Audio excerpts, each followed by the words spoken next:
Muy bien.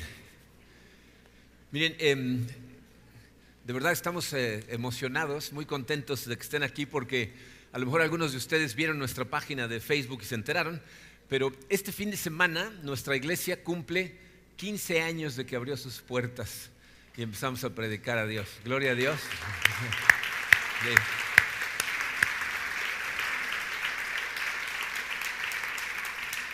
Exactamente el 28 de abril del 2002, es decir, este viernes cumplimos exactamente 15 años. Estamos profundamente agradecidos a Dios por el privilegio que ha significado para nosotros poder servirle a través de esta iglesia que Él ha formado. Le damos gracias por cada uno de ustedes, porque Dios ha ido formando esta familia de una manera maravillosa y ha sido de verdad hermoso poder ir haciendo la vida junto con todos ustedes. Así es de que antes de empezar nuestro mensaje, vamos a darle gracias a Dios. Padre Santo, te amamos, Señor, te damos gracias por tu amor, te damos gracias por ese amor incomprensible para nosotros que nos mostraste en la cruz de tu Hijo Jesucristo. Te damos gracias, Señor, porque tu palabra nos enseña que tú diseñaste la iglesia precisamente para que hiciéramos la vida juntos y pudiéramos darte gloria con todo lo que hacemos. Te damos gracias, Señor. Esto ha sido una aventura maravillosa. Ha estado llena de retos y de cosas que tú, Señor, nos has mostrado la luz en todo el camino y de verdad te damos a ti toda la honra, toda la gloria y te pedimos, Señor, que sigas bendiciendo nuestro camino, que sigas bendiciendo a esta tu iglesia, que te glorifiques a través de nosotros, Padre, que nos des la sabiduría, la fortaleza para poder impactar a esta ciudad como tú quieres que lo hagamos. Así es de que te damos a ti la gloria, Señor, y te damos gracias por nuestra iglesia en el nombre poderoso de tu Hijo Jesucristo. Amén. Y como normalmente trabaja Dios de forma maravillosa y misteriosa, nuestro mensaje del día de hoy nos va a ayudar a celebrar cosas por las que estamos muy llenos de gozo a través de esta iglesia. El título del mensaje es Adoración horizontal y vertical. Miren, no es lo mismo amar a una persona o admirar a una persona o perseguir, ¿no?, a una persona porque estamos encantados con las cosas que hace comparado con la persona que es.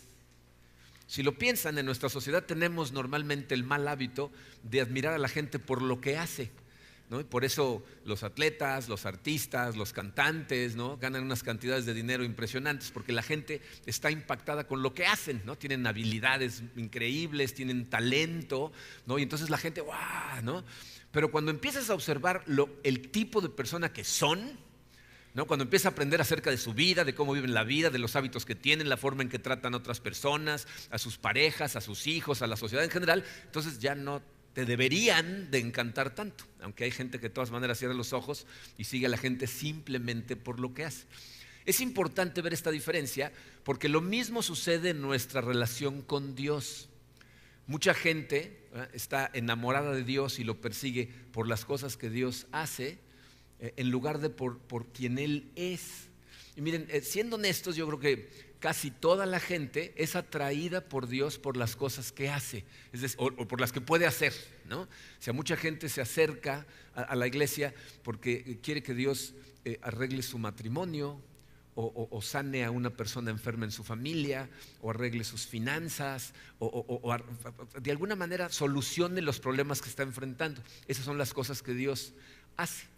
Pero pocas personas dan el salto de empezar a adorar a Dios única y exclusivamente por quien Él es.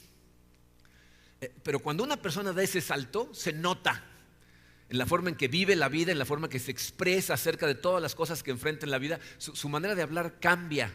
De hecho, su manera de escribir, cuando ustedes leen la gente que escribe estas cosas, que su adoración por Dios tiene que ver con quien Dios es totalmente diferente. De hecho, pocas personas nos podemos identificar con cosas que ellos dicen.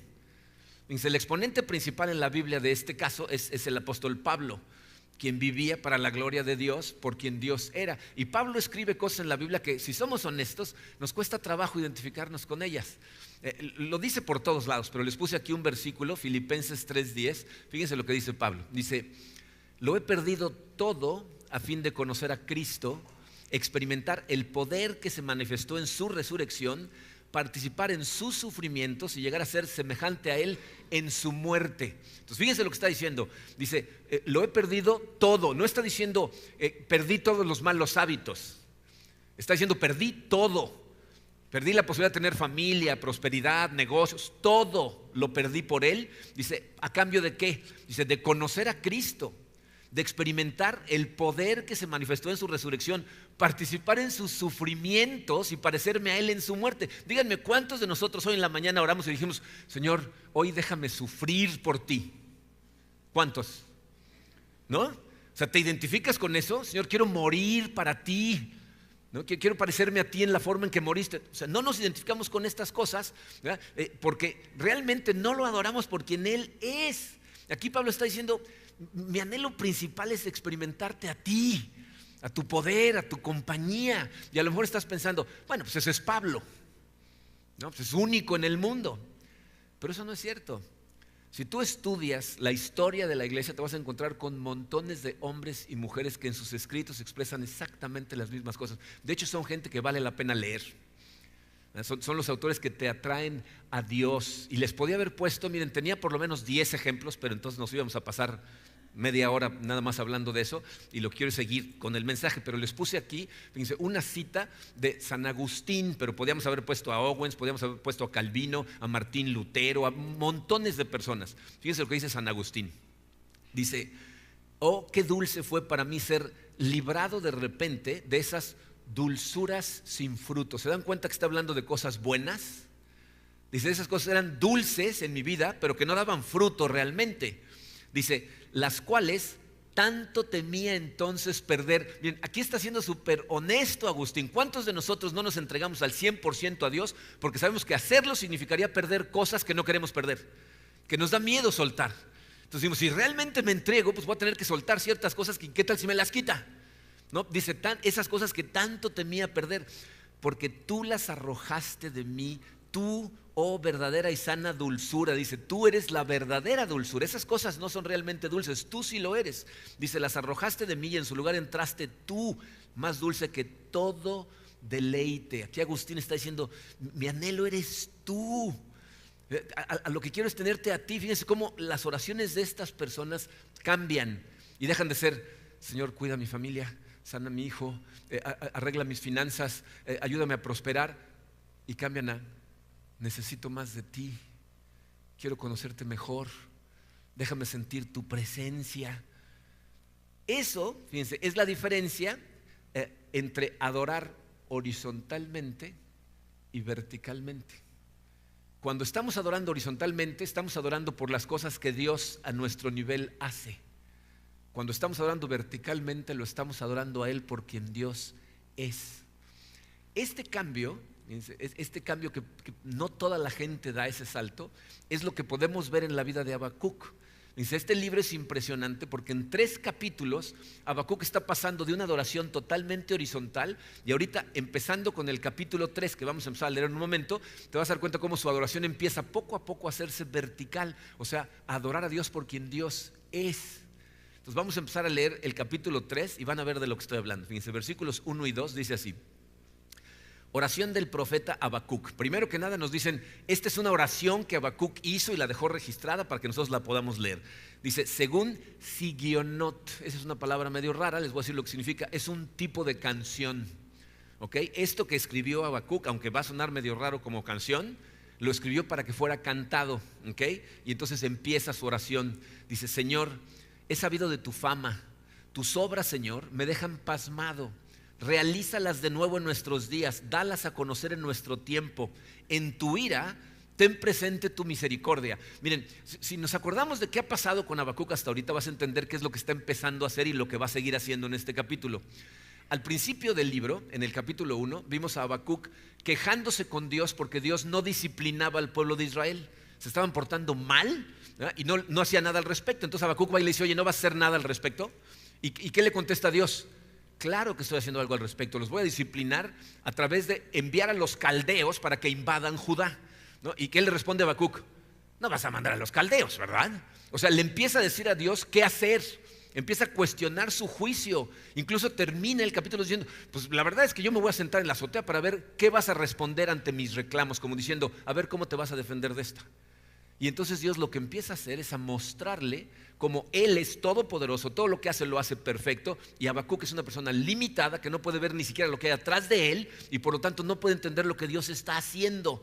Entonces Habacuc empieza a entender cómo Dios todo lo que hace, ¿verdad? Para empezar tiene poder para hacer lo que Él quiera, y en segunda todo lo que hace lo hace bien de acuerdo a su plan. Y entonces aunque Habacuc empieza adorando a Dios por lo que puede hacer, ¿no?, de pronto empieza a dejar de cuestionarlo. O sea, ya no le está cuestionando lo que está haciendo, como que Habacuc deja de preocuparle lo que Dios va a hacer y simplemente le dice, ok, pero en tu ira, nada más acuérdate de que tú eres misericordioso. Ya no le está diciendo no lo hagas, sino le está diciendo nada más acuérdate de nosotros mientras estás haciendo estas cosas. Y de pronto su oración cambia a vertical. Fíjense cómo leen los versículos 3 y 4. Dice, de Temán viene Dios, del monte de Parán viene el santo, Selah. Esa palabra, ¿verdad?, es típica de los salmos, significa que es un canto, es una pausa para que pienses y medites en lo que acaba de cantar.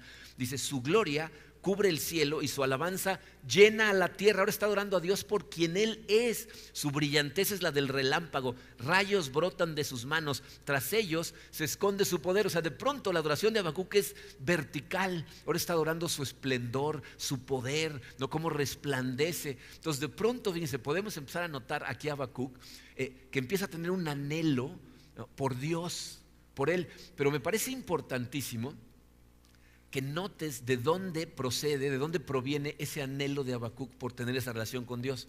Porque si somos honestos, nos vamos a dar cuenta que la mayoría de nosotros no buscamos a Dios de esta manera. Entonces pongan atención al patrón de comportamiento de Habacuc en lo que hace, porque esto nos va a enseñar cómo, fíjense, el verdadero cristiano adora a Dios de las dos formas. O sea, el verdadero cristiano le da gloria a Dios por las cosas que ha hecho en su vida, y lo adora por quien Él es. Y normalmente una nos debería de llevar a la otra. Cuando el error que cometemos es que nuestra adoración termine en las obras que Dios hace, porque entonces todo el tiempo nada más estamos esperando que haga algo. La gente le pedía señales, le pedía milagros, ¿no? Cuando lo que debemos hacer es decir, no, ya a través de lo que hiciste ya vi quién eres. Entonces la pregunta que debemos de contestarnos es ¿qué pasó ahí? ¿No? Entonces fíjense, quiero que lo vean. Vamos a regresar otra vez a los versículos 3 y 4, porque quiero que vean qué es lo que va a empezar a suceder en la cabeza de Habacuc. Dice el versículo 3, de Temán viene Dios, del monte de Parán viene el santo. Temán era la capital de Edom. Los edomitas eran unos enemigos del pueblo de Israel, ¿no? Y Parán es un lugar que estaba exactamente al otro lado entre Medián y Egipto. Es decir, Habacuc está haciendo alusión el momento en que Dios libera al pueblo de Israel de Egipto. Dice, su gloria cubre el cielo y su alabanza llena la tierra. Ahí está hablando del momento en que Dios le da la ley a Moisés en medio de relámpagos y truenos, que está demostrando su poder. El versículo 4 dice, su brillantez es la del relámpago, rayos brotan de sus manos, tras ellos se esconde su poder. Está hablando de lo mismo, y lo confirma el versículo 5 cuando dice, una plaga mortal lo precede. ¿Se acuerdan cómo libera Dios al pueblo de Israel de Egipto? A través de plagas terribles, 10, una cada vez peor que la otra, y la última, el primogénito de todas las familias de Egipto muere. Dice, una plaga mortal lo precede. Y cuando el pueblo de Israel sale de Egipto, el ejército empieza a perseguir a Israel.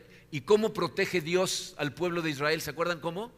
Con fuego. Dice, un fuego abrasador le sigue los pasos, ¿no? Y si seguimos leyendo, fíjense cómo todo de lo que está hablando aquí Habacuc es de las cosas que Dios ha hecho por el pueblo de Israel. Dice, se detiene y la tierra se estremece, lanza una mirada y las naciones tiemblan. Las naciones por las que van pasando Israel caminando hacia la tierra prometida empiezan a temblar cuando oyen del pueblo de Israel. Se desmoronan las antiguas montañas y se desploman las viejas colinas, pero los caminos de Dios son eternos. La mejor traducción de esa línea es: los caminos de Dios siempre son perfectos. O sea, Dios sabe exactamente lo que está haciendo. Y fíjense lo que continúa, dice, ¿te enojaste, oh Señor, con los ríos? Estuviste airado contra las corrientes, tan enfurecido estabas contra el mar que cabalgaste en tus caballos y montaste en tus carros victoriosos. Está hablando de cómo Dios abrió el mar Rojo para que saliera la gente y pudiera escapar de Egipto. Está hablando de cómo detuvo la corriente del río Jordán para que pudieran entrar a la tierra prometida. Dice, descubriste tu arco, llenaste de flechas tu aljaba. Está hablando de cómo Dios está preparando para ir a la batalla, a la guerra contra todas las naciones en la tierra prometida. Dice, tus ríos surcan la tierra, las montañas te ven y se retuercen, pasan los torrentes de agua y ruge el abismo levantando sus manos. Ahí está haciendo alusión al diluvio. Dice, el sol y la luna se detienen en el cielo por el fulgor de tus veloces flechas, por el deslumbrante brillo de tu lanza. ¿Se acuerdan de la guerra contra los amorreos? Si leen en el Antiguo Testamento acerca de esa guerra, fíjense, Dios le dice al pueblo de Israel, ve y elimina de la faz de la tierra al pueblo de los amorreos. Mucha gente cuando ve pasajes como esos en el Antiguo Testamento, con la sensibilidad que tenemos en nuestra época, decimos, ¿cómo? O sea, Dios pidió que Israel hiciera eso, que eliminara a todo un pueblo, a toda la gente. Miren, acuérdense que para entender esas cosas, el pueblo de Israel en todo el Antiguo Testamento representa la vida de un creyente en su camino espiritual. Y lo que Dios le está diciendo a Israel es, elimina de tu vida la compañía de gente que si están cerca de ti, van a influenciarte al grado que vas a terminar adorando a sus propios ídolos. Te vas a perder. Necesitas quitarlos de tu vida o al rato vas a estar adorando a sus dioses en lugar de a mí, que es lo que le pasa a Israel. Y es lo que le pasa a montones de gente. Pero en el momento en que Dios le da esa orden a Josué, que es el líder del pueblo de Israel, le dice, elimínalos hoy. Y entonces empieza una batalla y se da cuenta Josué que no le va a alcanzar el día para eliminar a todos los amorreos. Y entonces hace una oración. ¿Y qué hace Dios? Detiene el sol. Le dice, necesito más día. Y Dios le dice, va. Y para el sol. ¿Okay? De eso es de lo que está hablando aquí. Dice, indignado, marcha sobre la tierra, lleno de ira, trillas a las naciones. Es Dios el que va delante de ellos, luchando las batallas contra todas las naciones en Canaán. Dice, saliste a liberar a tu pueblo, saliste a salvar a tu ungido, que es Israel. Aplastaste al rey de la perversa dinastía, está hablando del faraón. Lo desnudaste de pies a cabeza, Selah. Con tu lanza les partiste la cabeza a sus guerreros, que enfurecidos querían dispersarme, que con placer arrogante se lanzaron contra mí como quien se lanza contra un pobre indefenso. ¿Qué es lo que estaba pasando con el pueblo de Israel? Cuando salen de Egipto, el ejército de Egipto sale tras de ellos cuando ellos ni siquiera están armados. Y de pronto en el versículo 16 cambia y ahora va a hablar acerca de los caldeos. Dice, al oírlo se estremecieron mis entrañas, a su voz me temblaron los labios, la carcoma me caló en los huesos y se me aflojaron las piernas. Pero yo espero con paciencia el día en que la calamidad vendrá sobre la nación que nos invade. ¿Se dan cuenta de lo que está haciendo Habacuc? Él sabe que los caldeos están por invadir. O sea, Dios está por disciplinar al pueblo de Israel de una manera muy dolorosa. Y lo que está haciendo Habacuc es cantar una canción. O sea, escribir una canción, fíjense, sigionot, esa palabra significa tonadilla que debe de cantarse en tono triunfal. ¿No? Está escribiendo una canción acerca de la fidelidad de Dios. Le está recordando al pueblo de Israel todo lo que Dios ha hecho por ellos. Les dice, ¿quién abrió el mar Rojo? ¿Quién fue? Dios. ¿Quién detuvo las corrientes del río Jordán para que cruzáramos? Dios lo hizo. ¿Quién expulsó a los gigantes del Canaán? Dios los expulsó. ¿Quién gana las batallas por nosotros? Miren, Dios va al extremo de ganar las batallas de forma ridícula para que el pueblo de Israel se dé cuenta que el que gana las batallas por ellos es Él. ¿Se acuerdan de la batalla de Jericó? ¿Cómo la ganan? ¿Ustedes se imaginan? Cuando Josué está hablando con Dios acerca de esto, le dice, cuenta cuántos soldados tienes, ni uno. ¿Cuántas armas tienes? Ni una. ¿Con qué los atacamos? Con una trompeta. ¿Se imaginan la junta de planeación? Cuando regresa Josué y le llama a todos los líderes de las tribus, dice, este es el plan. Vamos a agarrar nuestras trompetas, vamos a ir todos, vamos a caminar alrededor y luego vamos a tocar las trompetas a todo volumen y luego nos vamos corriendo. Y luego, pues, otra vez y otra vez y otra vez. ¿Se imaginan la cara de los líderes? ¿Estás seguro, Josué? O sea, ¿esto va a funcionar? Y en la séptima vuelta, ¿qué pasa? Se derrumban las murallas de Jericó. Dios les demuestra, el que gana las batallas por ustedes soy yo. Tú no ganas, yo gano. Tú no te salvas, yo te salvo. ¿no? Todas las batallas las gana Dios por nosotros. Y de pronto, fíjense, al final de ese pasaje, Habacuc se vuelve muy honesto con Dios. Y dice, al escuchar lo que me estás diciendo que va a pasar, ¿verdad?, que vienen los caldeos y nos van a invadir, me están temblando las rodillas. Pero se fijaron cómo termina el pasaje, dice, pero yo espero con paciencia el día en que la calamidad vendrá sobre lo que nos invade. Es decir, yo pacientemente espero porque yo sé que cualquier cosa que venga contra mí, con el tiempo, al final todo va a estar bien. Sé que tú estás por nosotros, haz lo que tengas que hacer, nada más en tu ira acuérdate que eres misericordioso, porque yo sé que tu bien va a prevalecer y al final tu justicia es lo que va a prevalecer. Entonces, ¿qué es lo que hizo Habacuc? Dice su programa, ¿qué hace Habacuc que le permite adorar verticalmente? Miren, Habacuc hizo 3 cosas que tú y yo tenemos que aprender a hacer, porque si aprendemos a hacer estas cosas, vamos a poder adorar verticalmente. Tu programa dice, recuerda la fidelidad de Dios y regocíjate en ella. Eso es lo que hizo Habacuc, recordar la fidelidad de Dios y regocijarse en ella. O sea, él recuerda de todo lo que Dios ha hecho una y otra y otra y otra y otra vez por el pueblo de Israel, cómo consistentemente les demuestra cuánto los ama. Y eso es lo que hace que el corazón de Habacuc poco a poco empiece a estar en paz, empieza a tener gozo, sabe que Dios está a su favor. Fíjense, antes de eso, se dan cuenta que Habacuc todo lo que alcanza a ver es el presente.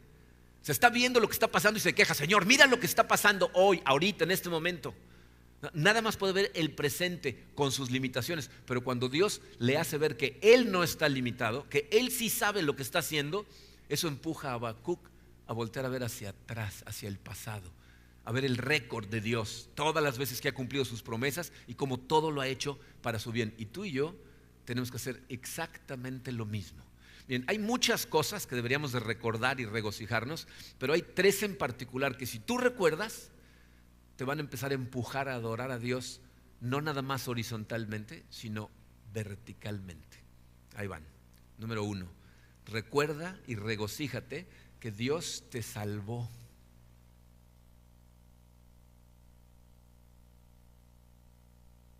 Lo primero que tienes que recordar y regocijarte en ello y te va a ayudar a valorar a Dios de forma vertical por quien Él es tener claro en tu cabeza, Dios decidió salvarte a ti. Tú no decidiste salvarte. Tú no hiciste nada por tu salvación. Miren, hay gente que piensa que tuvieron algo que ver con su salvación, ¿no? Si oyes los testimonios de algunas personas, algunos te van a decir, no, bueno, pues yo estaba una vez en una iglesia y entonces un pastor dio un mensaje, hizo un llamado al final, entonces yo decidí levantarme, fui hasta donde estaba el pastor puso su mano sobre mí, hizo una oración y entonces Dios me salvó, pero yo decidí pararme.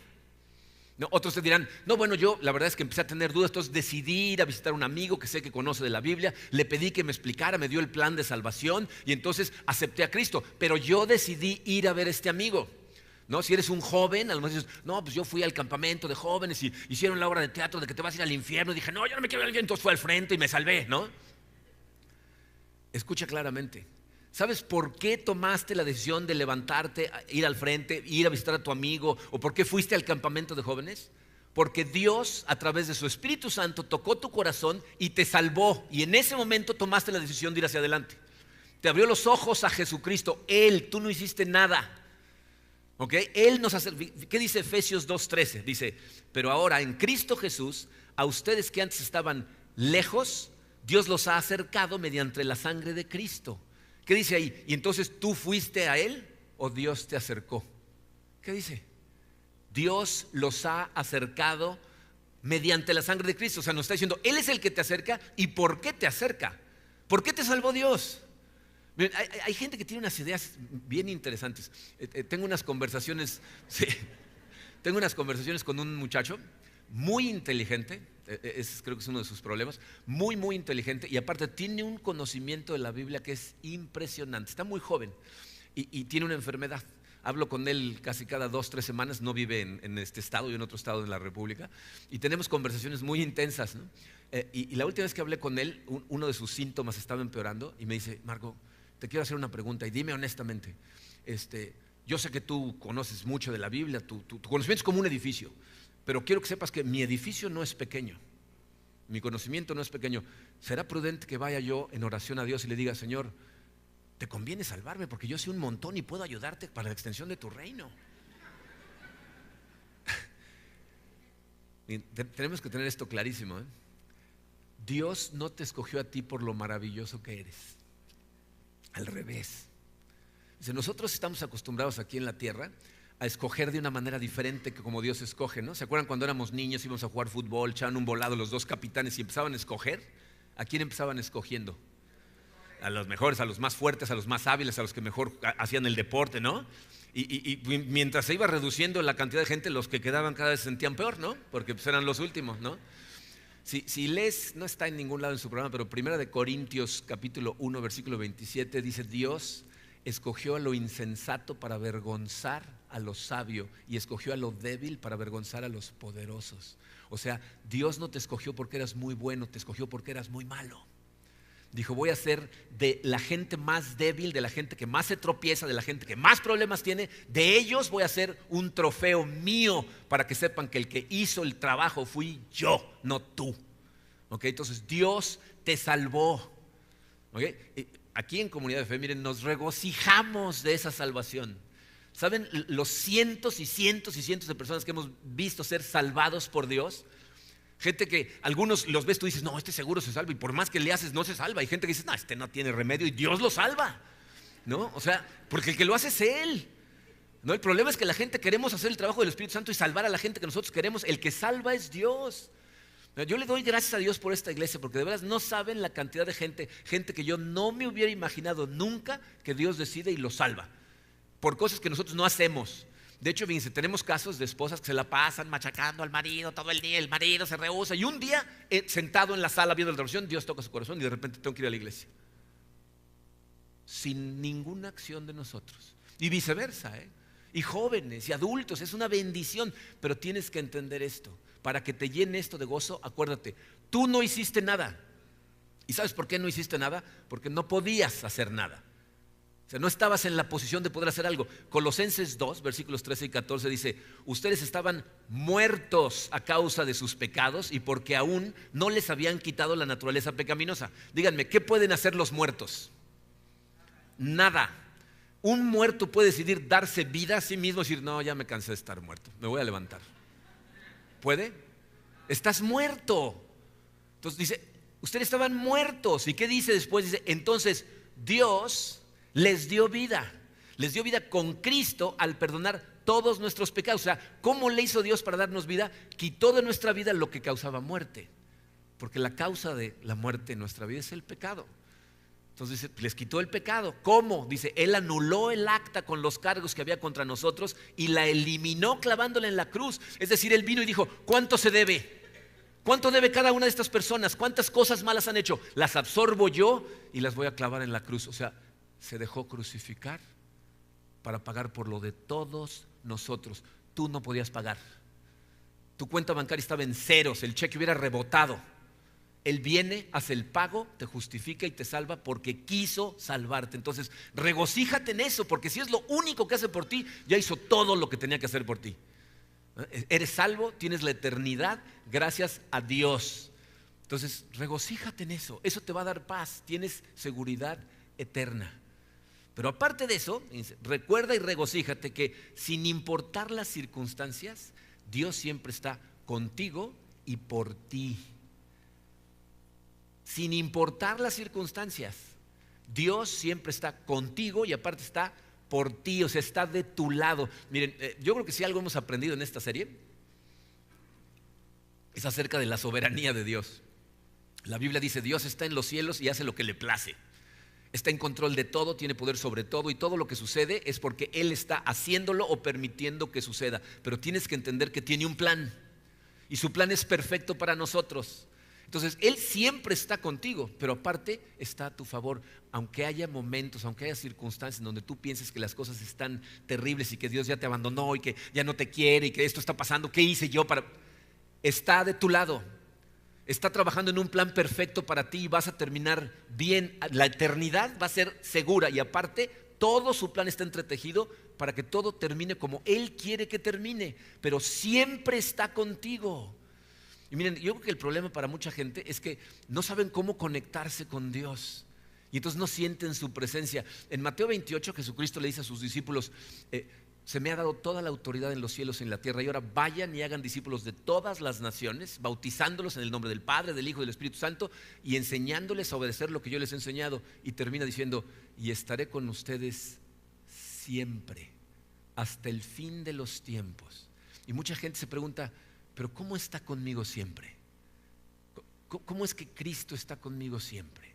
Y dice, Él mismo nos respondió en diferentes partes de la Biblia. En Juan 14 nos dijo estas palabras: y yo le pediré al Padre, y Él les dará otro consolador para que los acompañe. ¿Qué dice ahí? Que es la misma palabra que usó Jesucristo.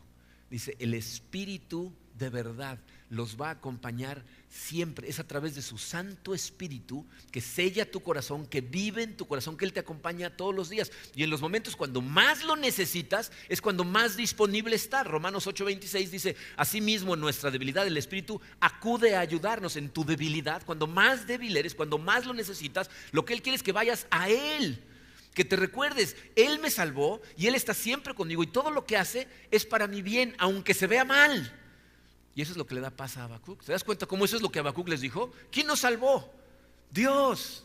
Lo está haciendo. ¿Nos gusta lo que está haciendo? No, pero va a ser para nuestro bien. Al final todo redunda en su bien. Y además de todo, fíjense, otra de las razones por las que nos regocijamos totalmente en la creación de esta iglesia, gracias a Dios, es que Él, como parte de su plan, diseñó la iglesia para que hiciéramos la vida juntos y nos confortáramos en esos momentos y nunca estuviéramos solos.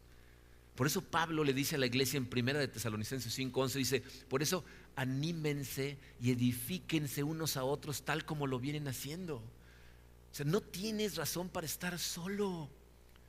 No tienes que enfrentar solo tus tentaciones y tus pecados. No tienes que enfrentar solo los problemas que enfrentas. No tienes que enfrentar solo el dolor. ¿Es esta iglesia? Tiene más de 38 grupos abiertos para que tú no estés solo. Tenemos grupos para caballeros, para que puedan lidiar con los asuntos que los hombres lidiamos. Tenemos varios grupos para damas, ¿no? Para fortalecerse entre ellas. Tenemos grupos mixtos.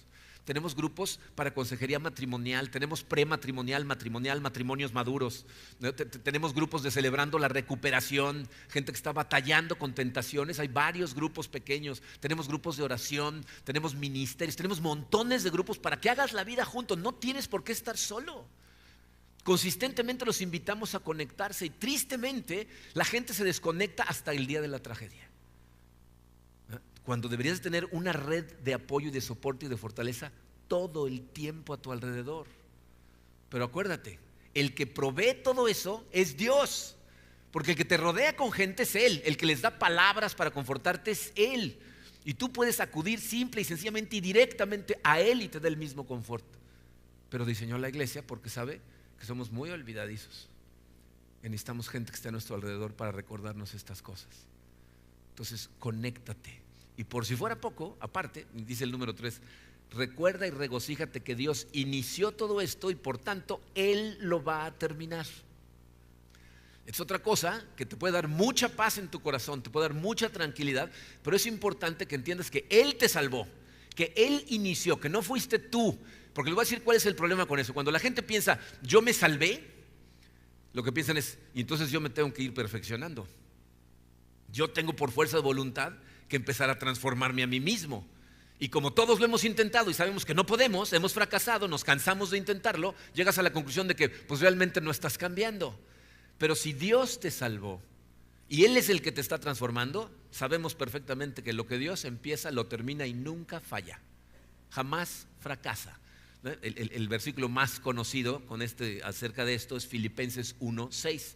Dice, estoy convencido de esto: el que comenzó tan buena obra en ustedes la irá perfeccionando hasta el día de Cristo Jesús. Miren, eso para mí, yo no sé cómo lo leen ustedes, pero para mí es como música, ¿ok? Porque dice, Dios empezó a transformarme y no va a terminar hasta que Cristo regrese. Eso es una tranquilidad, porque si la Biblia dijera, porque ya te salvó, ya eres perfecto, estaría yo en serios problemas. Diría, porque yo conozco mi corazón y sé que no soy ni remotamente perfecto, pero aquí la Biblia me dice, no, eres un trabajo en proceso. Dios te está transformando, Cristo te está transformando y va a tomar toda tu vida. Pero aparte, ¿saben qué nos dice la Biblia? El que hace el cambio es Él. O sea, nuestra responsabilidad, como platicamos en otro mensaje de esta serie, es acercarme a Él. Mi responsabilidad es leer su palabra, tratar de encontrarlo en la palabra, ¿no? Meditar en su palabra, orar, tratar de estar en comunión con Él. Pero cuando yo hago esas cosas, el que cambia mi corazón es Él, no yo. Esto no es por fuerza de voluntad. Nos lo dice en 2 Corintios 3:18. Dice, así, todos nosotros que con el rostro descubierto reflejamos como en un espejo la gloria del Señor, somos transformados a su semejanza con más y más gloria por la acción ¿de quién? Del Señor. ¿Qué es quién? Dice, el Espíritu. Ahí nos lo están diciendo, el Espíritu es Cristo. Los tres son lo mismo. Dice, y es la acción del Señor a través del Espíritu que nos está transformando. Y miren, estas son otras cosas maravillosas de las que nos regocijamos en Comunidad de Fe. Porque si vieran los cambios de vida que hemos visto en la gente en esta iglesia, hay cambios que no podrías creer. O sea, hay gente, es una cosa muy interesante este asunto del cambio, porque tú no notas tus propios cambios. Es como ver a los niños crecer, los ves todos los días, no te das cuenta de cuánto han crecido. Es cuando alguien llega y los ve 10 años después y dice, ay, ¿no? O sea, ya creció. Y eso nos pasa a nosotros. Pero hay unas transformaciones de vida que son impresionantes. Pero quiero que escuchen esto muy clarito, porque si no, los voy a confundir. Cuando hablo de cambio de vida, no me refiero simplemente a alguien que antes se portaba mal y ahora se porta bien. No estoy hablando de cosas externas.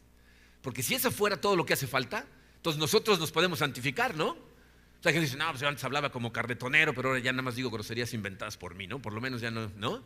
Antes me emborrachaba todos los fines de semana, pero ahora ya nada más me tomo 2 chelas, entonces ya ahí voy, ¿no? O sea, estoy mejorando, ¿no? Si se tratara nada más de portarte bien, entonces estamos fritos, porque no se trata de eso. Cuando hablo de cambio de vida, les voy a decir de qué hablo.